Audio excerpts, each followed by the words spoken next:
Hey Jeff, what's our question on the fly today?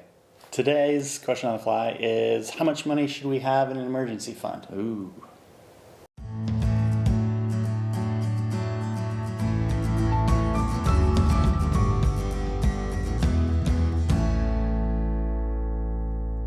Would you say this, I'm adding to the question, Oh, okay. would you say this is the first thing couples should save for? Like that's the primary? Yeah, in fact, I would say it's the first thing individuals should save for. If you're just fresh out of college or fresh out of trade school or whatever it is, you're on your first job, one of the things that you need to do is build a little bit of an emergency reserve account.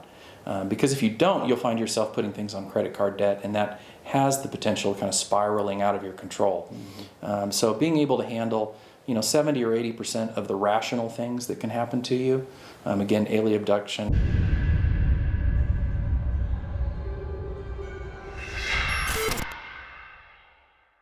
And we don't have a budget item for that. Right. But handling those things that could rationally happen, even if it takes you 6 months or even a year to get that put together, that's where everybody should start. Gotcha. On their road to financial stability. This is going to totally shock you, but I think couples should do this together. Yeah, really shocking, right?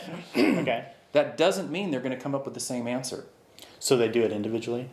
No, they do it together, and just like everything else that we do together, we don't always come up with the same answer. Gotcha.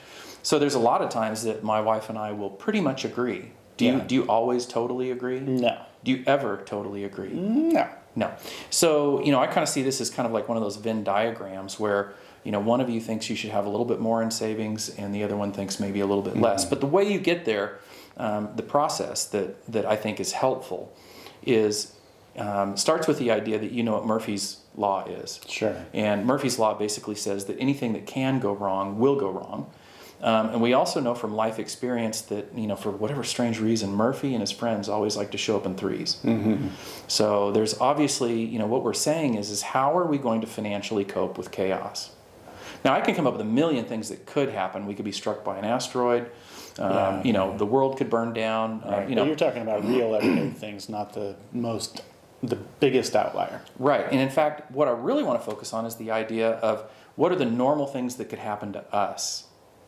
Well, where would I find that information? I find it in my history. I believe that the things that have happened to me in the past, or the things that we have experienced in the past, are not unlikely to not repeat themselves. So history is the best predictor of the future. Is that absolutely? So, for instance, you might say, what are the chaos events that you've experienced? Maybe you've had a blown tire. Maybe you've had an air conditioning unit go out. Maybe you've had some unexpected medical bills. An emergency reserve savings account isn't going to help you if you have a six-figure loss. That's not what you use that to prepare for. Right. And you also kind of have to think about, what is the scale of the losses that we have experienced, right? Mm-hmm. People say, should we have some credit available to us if something crazy happened? People have some strong opinions on debt, but occasionally that's not a bad solution. Sure. Within an overall plan to think about even doing something like that. But things that come into the equation are how stable is your income? If you're self-employed, if you're contract labor, if your world is based on commissions, if you're married and that's both of your story, the amount of financial chaos or volatility that you deal with is going to be significantly more potentially than somebody or a couple who both work for the state or a local government and their positions are secure and their salaries are stable. That doesn't mean you can't lose a roof or a tire or all that, but I love it when I talk to older couples, and I say older has been, anybody who's been married 10 years. Because if I ask them how much should they have, do they think they should have, they would say, we don't really know, we don't have a good feel for that. So I'll start throwing out numbers. I say, well, just respond quickly. Does 5,000 sound like enough? And one of them will go, no. And the other one, I'll go, well, about 10,000. And then all of a sudden they go, yeah, that sounds about right. And then eventually you get to a number where one goes, that seems like too much. And it's going to sound ridiculous, but it's between two numbers. It's between more than you need. This is my rule. Write it down. It's between more than you need and enough to get you by. It's somewhere in the middle of that. And that's why I say both of you are going to have slightly different feelings about it, because you have different ideas about risk and how you want to handle Do it. you go, so as a rule of thumb, do you suggest they go with the person who's more afraid of risk?